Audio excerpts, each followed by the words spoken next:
You were unique at Camp Hale because you had a wife who was also more than just a camp follower. She lived near Camp Hale and she also worked on site at Camp Hale.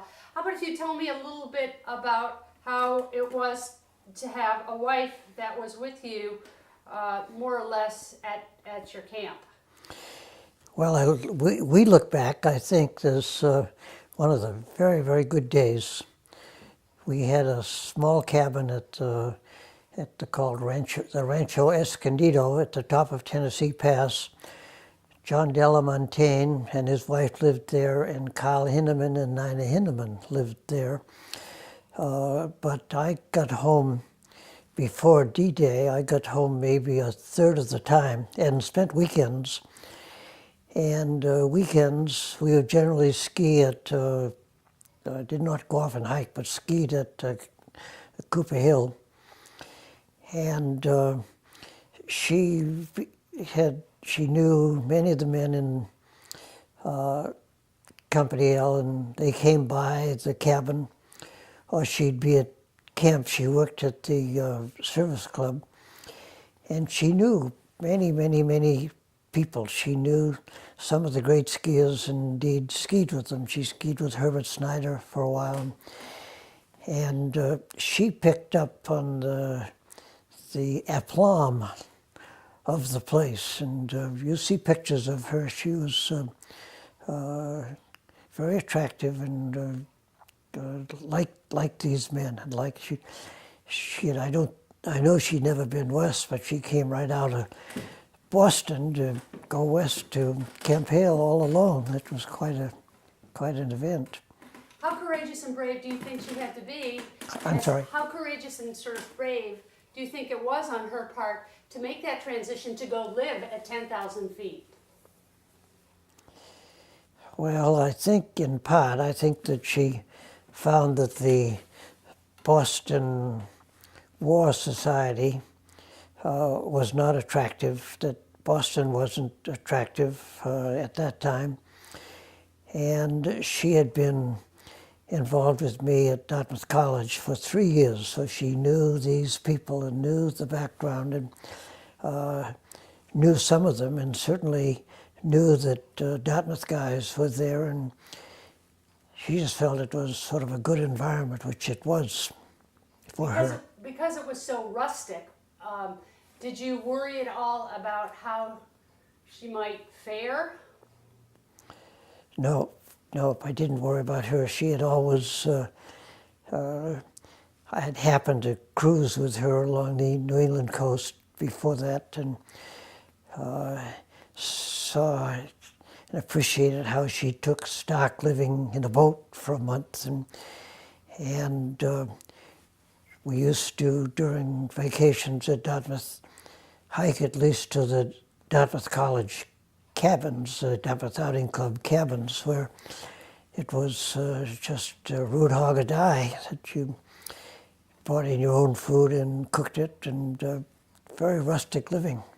So she'd had some of that, and she just picked it up. That's the way to live. Talk a little bit about your wife's contributions in terms of what she did on behalf of the war effort while you were in the 10th at Camp Hale. Well, that's very interesting. She, thanks to Bud Little, who was a doctor at that time, she got a job at the New England Blood Bank. And she happened to be at the blood bank the night of the Coconut Grove fire, which is the worst disaster almost in our history. And that was the start of the, by Dr. Edsel at the Harvard Medical School, of blood plasma. So that she was at least in the environment of this terrible, terrible tragedy. And that was her milieu, for MILIEU, for a couple of months, so that she was very much in it, rode the subway back and forth to Cambridge, and we didn't have an automobile and lived pretty sparsely, and was contributing to the war effort. Talk about how she came out to Camp Hale. How'd she come to Camp Hale?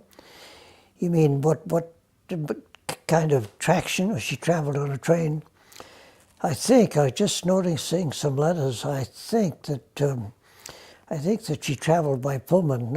She went coach from Boston to Chicago, but she took the Rock Island Road from by Pullman, I think, from Chicago to Colorado Springs, and then took the Denver Rio Grande Western up to Pando. Okay. Is there anything else that you want to tell me about having your wife with you at Camp Hale before we move on? Well, it was a civilizing influence, and it expanded our friendship because, as it turned out, the people that I was friends with, she also became friends, so that she became very much a part of at least our company. She knew them all, went to company parties, went to... I never had a company party that didn't end up in a fight, believe it or not. But what was happening at those company parties? well, you get these guys and get them drunk, and things happen. But nothing very serious ever happened. But there was always tension, and she never was in a fight. But she'd certainly go to the early parts of a company party, maybe not the later times. But so she knew the company. Because she knew our aspirations and what was happening and how tough the firing range was and how tough just calisthenics were. They were at that temperature, that height and temperature, boy, and they didn't take it easy on us. You didn't have to do 10, 50, you had to do as many push-ups before you fell exhausted. Okay. Tell me a little bit about what your aspirations were during training. Well, it sounds corny, and I've recently reviewed about 300 letters, let's say 200 letters to my wife. And it is very, very corny, but true, that I really determined to be the best soldier possible, really the best soldier possible. And my belief in her letters to her that I was a good soldier, but that was my aim, was to be a very, very good soldier. And that sounds corny, and I was 27, but nevertheless, that's what I held. And my horizons were Company L, and I wanted to survive, but I had no thought of post-war. It wasn't in your mind at all. Ed Dunn and I used to sit around and say, are we ever going to get out of the war? We thought it'd be for endless. And so we didn't have any post-war dreams, in a sense, other than Eleanor was pregnant and our son was born on April the 17th, and we had aspirations for him and what sort of a life he and we might live. But those aspirations really were of travel, or maybe living in the country, or how are we going to live. It didn't. I didn't talk about a career as I remember it. When you think back on all your days at Camp Hale, does anything come to mind as being particularly dangerous? I don't think. Well, there were some dangers in ice climbing, and certainly dangers literally of freezing to death if you didn't take care of yourself, have the proper equipment. We had guys die in their sleeping bags, and the reason is that people don't, well, they now realize it, but the heat comes from within. As Al Simo used to say, the heat's from within. And if you got guys exhausted enough, they didn't produce any heat, and they died. But part of the thing, Camp Hale, was simply to survive. And that took all of our attention.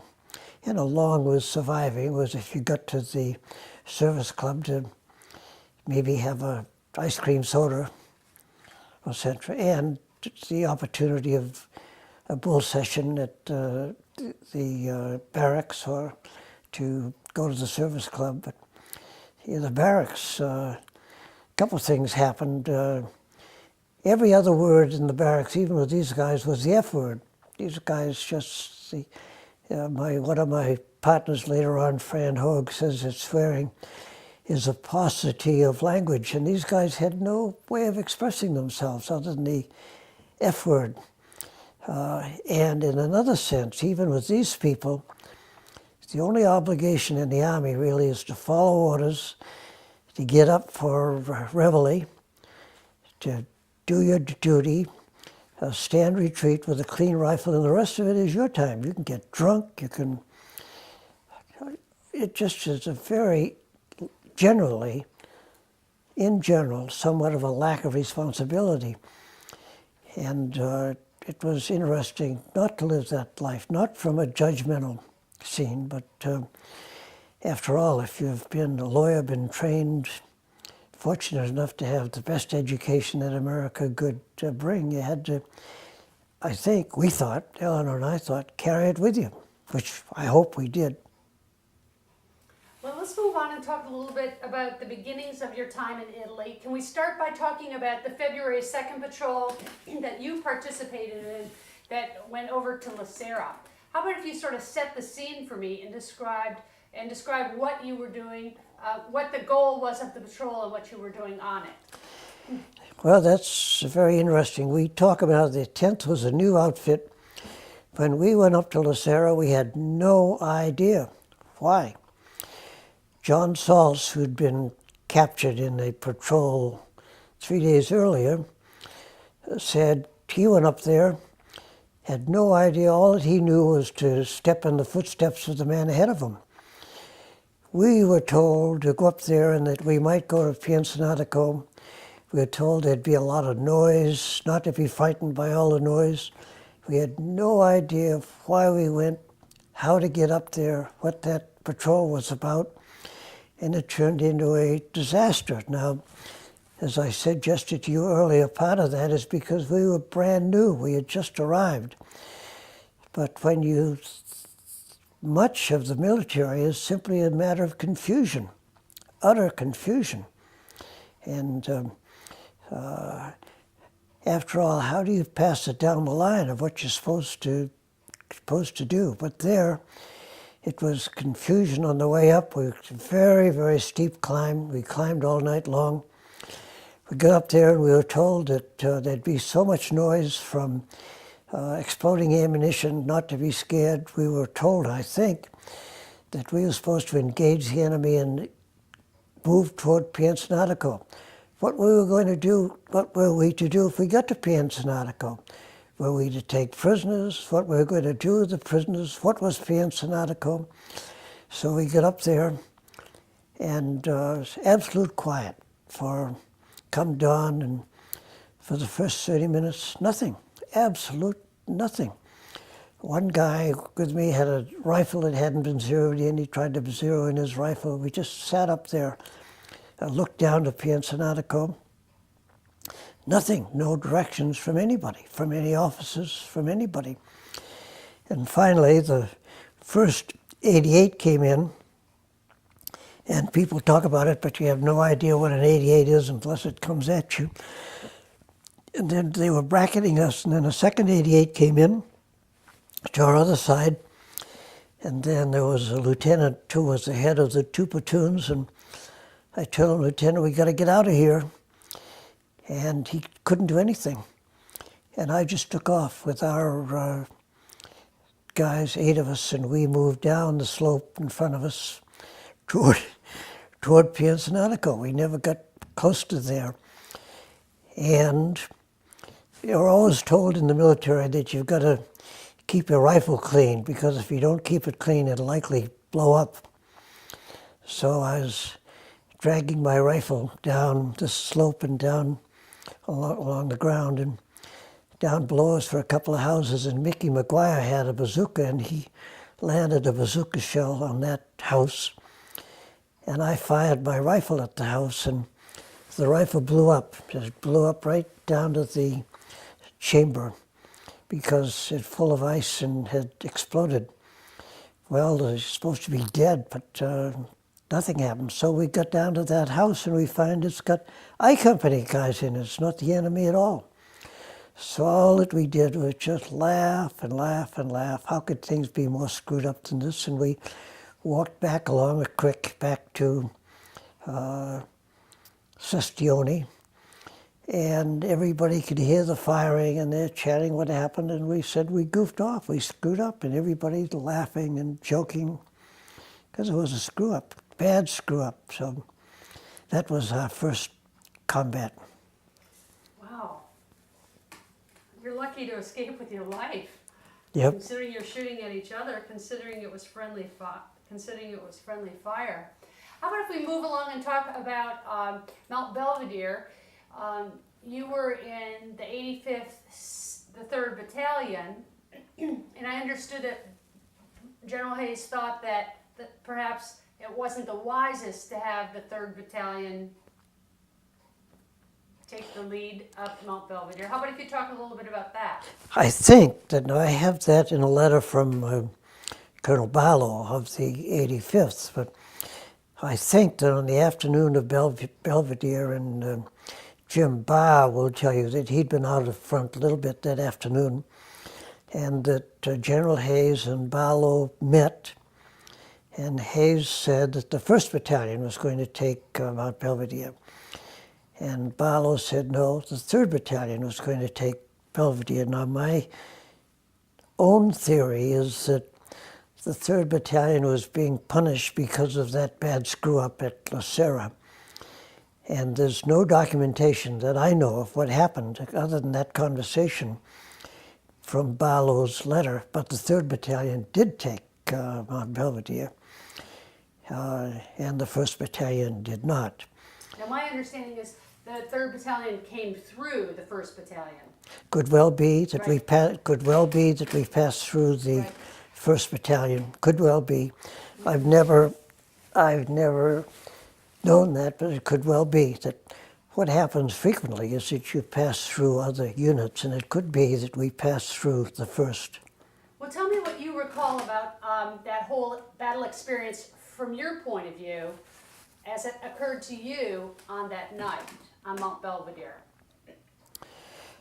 Well, it's so confusing that I think that I'm clear, but it's the only person I've really talked with about it is Jim Barr, and I've talked with later on with 2 men in I Company, and I've talked with men, Duke Eldridge, Val Appel, and people who were to our right.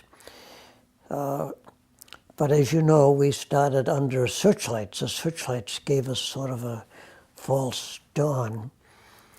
And we moved along pretty well until we got close to the steep tip of Mount Belvedere, when we came under machine gun fire and everybody stopped. And I did happen to engage each machine gun with hand grenades, and so we moved along. Then we got to the very base of Mount Belvedere. If you've been there, the last part is not mountaineering, but it's very steep. And we suddenly came under tremendous, everybody will talk about this mortar fire, tremendous mortar fire, and everybody was eliminated. And I had 1 man killed on top of me and another man killed immediately to my left. And the strange thing about the man to my left, I asked him where he was from, because we'd had some replacements, and I thought he'd either be from I Company or from another platoon. He said he was from Texas. And the same machine gun from my left had us under fire, and there was nothing for me to do but get out of there. And I left my pack under the dead man and took my rifle and bayonet and bandolier and ran to the top of Mount Belvedere, which was probably 15 or 20 yards, and I slid into the very top of Mount Belvedere. And it's then confusing. I got there, and there's Joe Dietz from Company L, and he was in a big German dugout at the very top, and he held up his leg to say that he'd been shot. I've never talked with Joe Dietz since then or found him. And I slid into the monument. Now, the monument now has a cross on it. At that time, it did not. It did not have a cross. And so I was on top and the continuing mortar fire behind me, but none of that mortar fire hit the top of Mount Belvedere. Now, I have my own theory that the Germans had decided not to defend the top of Mount Belvedere. It's only my own theory, because there was nobody there. But that they counterattacked with that mortar fire. Well, I got to the, now, Joe Miskovich, who was to our right, along with Nuke Eldridge and Wales Kennedy and a couple of others, and he was the first killed by a concussion grenade. And we knew that he'd been killed, and I later learned from Nuke that when their right-hand side had been stopped, I've seen the pillbox. I have a picture of that pillbox. And Joe said, "You know what the man said?" And that means what the general said, to go to the top. And Joe started out and it killed immediately. But on the top, and I've never really talked with people because it was so confusing, but on the top, I was by the monument. At the other end of the top of Mount Belvedere is a wall. Now it's a wall. It may have been a small house right at the top of the path that goes up around to get onto Mount Belvedere. If you take that path, you come right out at that house. And I saw a couple of guys on the top of that house, and I saw one climbing down a ladder. And I thought that these people were I Company, and then I saw some potato mashers being thrown out of that house, and I realized they were Germans. So there were two Germans on the ground who were firing at me, and I was firing it back at them. And we had only about 4 inches because we were each on the ground, and we were just with our heads on the ground. And I did that for, I'm not sure, it's hard to know in time, but I did that for maybe an exchange of 4 or 5 shots. So then I moved ahead, and just ahead of that monument, if you look at it, there's a little rise, just a very small, short rise. And I ran to that rise and slid into it to get a little better access to these fellows. And there was a big dugout. And I looked into it, and it was full of Americans. Now, the Americans were Butch Luther, captain of I Company, Russ Gullickson, captain of L Company, Robert Davis of L Company, Gus Mancuso of L Company, and 2 I Company guys. And I leaned over to them and used every swear word I knew. "Get your ass out of here." They were having some dirt coming down onto them, and I just was terrible. And then I went back to the monument to maybe support them, and nothing happened. Then I crawled back probably 35 feet to that dugout, and I said, "What's going on?" Or I didn't say that. I said something like that. And they said, "We're all dead and wounded." Now, this is a mystery that's never been solved, and I've never tried to see what happened. I know that Butch Luther, who used to be a fullback for the University of Iowa, an All-American, and he stood up to throw a grenade. And up until 2 years ago, I always thought that he was throwing a grenade at what I thought was a machine gun down on my left, steep hill. And he was shot through the head. He pulled the pin on the grenade. He dropped dead and dropped the grenade into the hole. And so when I said to these guys, "What's going on?" they said, "We're all dead or wounded." And that grenade went off. And none of them were dead, but they were all wounded. and Mancuso and Davis were later killed in a later operation. And I have correspondence from the two I Company guys. I think that a massive mistake had happened. I believe that those two captains should not have been in that hole. They should have been commanding their troops down below, not in the hole where they were isolated. They each had a radio, so that our communication was dead. Now, the men from I Company in the correspondence, and I haven't reviewed it recently, but they each had a radio, and they finally communicated with somebody. Now, all of the reports say that a lieutenant, I'm not sure of his name, I can find it, rescued those people. And I don't know how or that was done. I have his name. Now, after I found these fellows injured, I went back to my edge. It's right on the cliff, right where the monument is. There's a steep, steep drop-off. I was at the monument on the edge of that. And I looked back down the hill where we'd come up, and everybody was dead or wounded, including Jim Barker, who was dead standing up. But everybody was dead.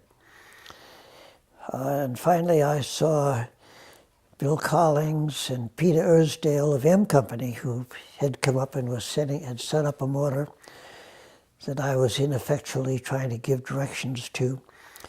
And then I saw some other people coming up. And I've always, to this day, been very concerned about it. I'd been there, who knows, whether I'd been there 10 minutes or 18 minutes, and everybody was dead, but reinforcements had come.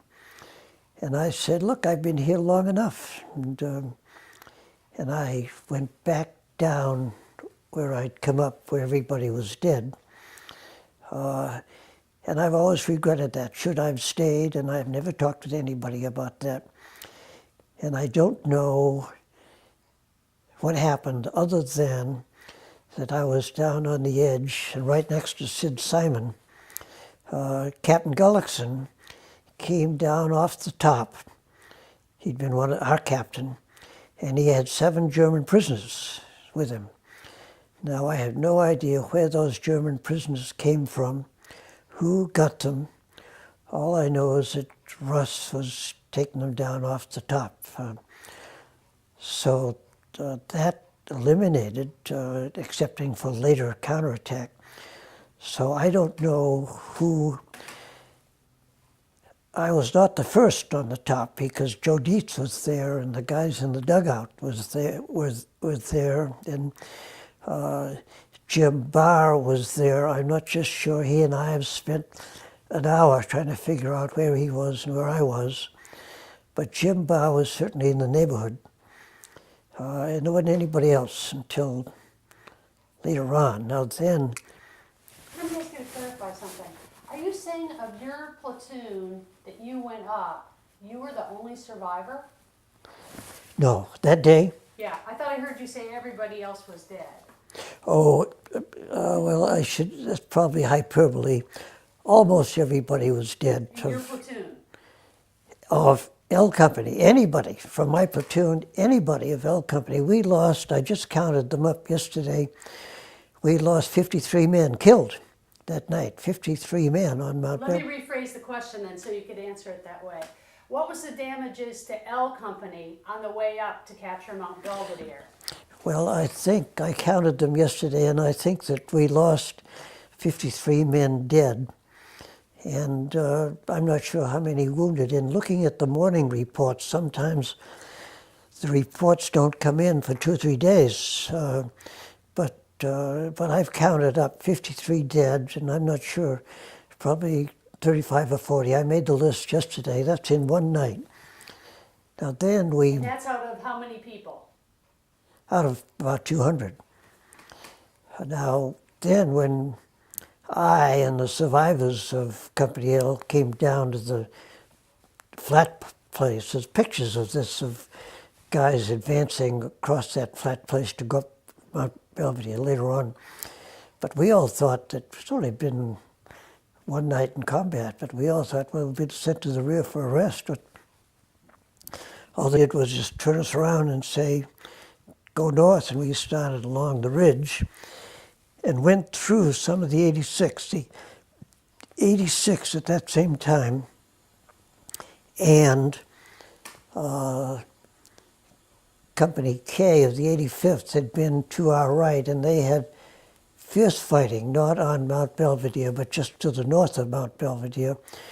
86 in particular, and I know that we picked up, I saw the dead of the 86 and Company Hale as we moved along. But we just kept on going, and I think bivouacked somewhere on that slope that night, but there wasn't any turning back. We all thought, well, we'll go back down to wherever it was we came from. Can you tell me a little bit about what happened to Stone? Who was Stone? And tell me a little bit about what happened to Stone. To whom? Stone. I don't know anything about Stone. I just know that I know that at some point the 2nd Battalion, I think, ran into considerable trouble. And it may have been by that bridge that they talk about, where the 87th was involved. Oh, Melandroni Bridge. Yeah, Maltecombe, I think it's called. It was in a valley. You see pictures of a Bailey Bridge that they'd put in there. Melandroni Bridge. Right. Okay. That was part of the March 3rd offensive. Right. Got it. Now, I think, I can find it out, but I think somewhere along there, the second, well, I know, I think it was in trying to take the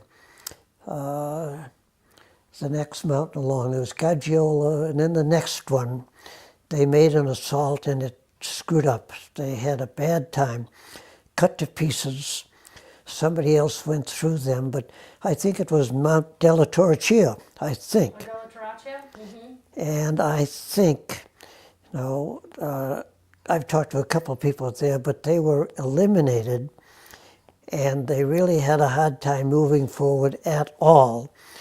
And I think that was the 2nd Battalion, and I think, this is documented, but I think that Colonel Stone was relieved on the spot, I think. But that's... Is there anything else that you want to tell me about your own experience on Mount Belvedere? This would have been your first battle experience on a scale like that. How did that impact you personally? Well, I think it's been said, and it was true then, that you're pretty brave at the start because you don't know the consequences. And so we were fresh troops, essentially, going up Mount Belvedere. Later on, I had a lot of combat experiences, and I don't think I was afraid, but you knew that there was no doubt you were going to get hit. There's people sat around and said, where do you want to get hit? Do you want to get hit in the balls, or do you want to be blind or lose? And the thing that everybody wanted was $1 million wound, was to get hit in the ass, and it'd take forever to heal. And but we all knew, everybody knew after a while that you're going to get it. There's just no doubt about it. And I think that now we had several fights, particularly when we were relieving the 87th once, but at the time when Torgatokal and Torgerson were hit, we relieved those people, and my platoon was right where they were hit, and they were, particularly Torgerson, was spread all over the place. But then I went to Rome for a while, and we had a couple of breaks in Montecatini, so that, but all the time they were building up for the big assault. And Roosevelt died on the 12th, and that was a searing experience, S-E-A-R-I-N-G, because most of these men had never known another president.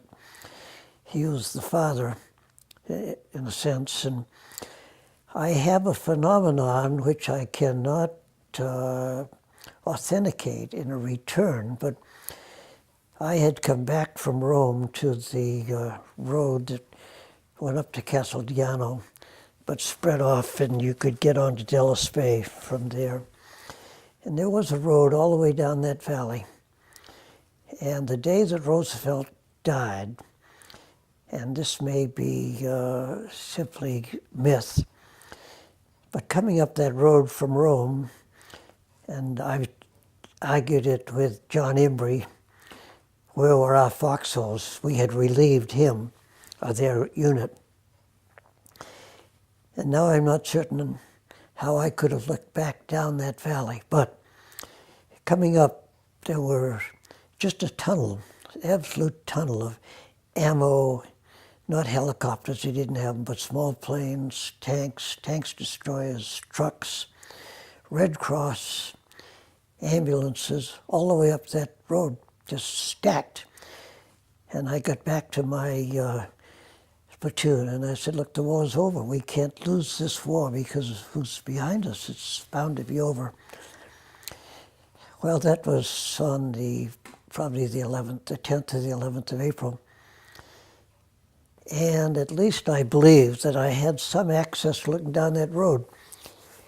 And you could see all sorts of activity. In those days, if it were today, guys would be throwing frisbee, but some guys were throwing a baseball. Some guys were walking around. Some guys were outside reading. There's a lot of activity, and there were all these trucks and everything moving. And suddenly everything stopped. Trucks stopped, everything moved in. I think you could watch it move right up that hill. You could see activity, then quiet, activity, and then quiet. And then Eggleston called me on the phone and said, Mac, the old man's dead. Now that was word of mouth, I believe, of Roosevelt's death. That's moving up, not by radio or wireless, just by word of mouth. Now I would sometime like to really go back and try to document that as a matter of physics or eyesight or what was going on. But then the attack was delayed for a day. Then we attacked on the 14th. Now, only because you've asked me, I'd tell you a sobering thing, partly of what war is about. I've been back to Mount Belvedere 3 times, and the last time was with my daughter Lindsay, you've talked with today, and her daughter Lisa. And we climbed Mount Belvedere, walked up the path. It's hardly a climb, but walked up the path. Indeed, there's an automobile road that you can go up there. And we went to the monument and we went to the dugout. And then I said to Lindsay, there's a stone wall to the left of that dugout. And somebody says that some guy at the top, and I maybe remember him, ran across the mountain and fell over that wall. But anyway, there's a wall there. And I asked Lindsay to stand in the dugout, and I would go down to where I thought approximately the machine gun was, down the hill to the left. And I said to her, I can't see you. And then we reversed, and I said, Lindsay, you go down to where I think the machine gun was, and I'll stand up where Luther was. And she said, Dad, I can't see you. And so now I think 58 years later, that Luther was stood up and was shot through the head, but he was not trying to throw the grenade down the hill. He was throwing the grenade at the very people that I was firing the rifle at. So that where I'd hollered, etc., get off your ass and get going, he did it. And he was firing, doing it to support me. Now, I didn't learn that until 6 years after the event, and that's very sobering. And I don't have any idea if anybody knows about that, what Luther was doing when he got killed. There's no doubt that Luther was hit through the head and had the grenade and dropped it. And I have not looked at Company I morning reports. I've not seen any reports of what somebody said happened. Well, anyway, But to go to 913, and Let's stop for 1 second. I'd like to change tapes before we start on 9:13. All right. I have about 2 minutes of tape left on this. Is there anything else to wrap up Mount Belvedere that you want to say about how no, it no, impacted you've got you? much too much. I'm embarrassed to talk so much about it, but How did you feel about knowing that Luther had been following your instructions had perhaps led to his demise? well, I felt very sad, very truly overwhelmed.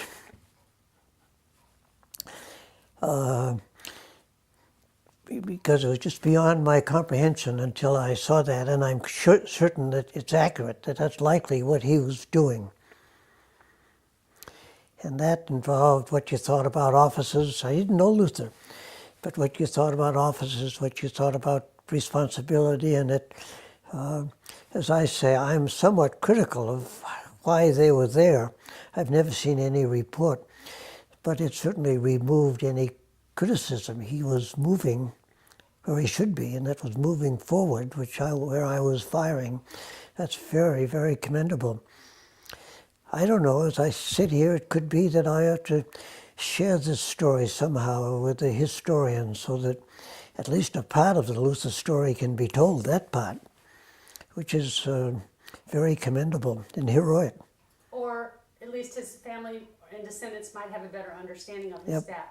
Yep, That might have a little more meaning to it. yep.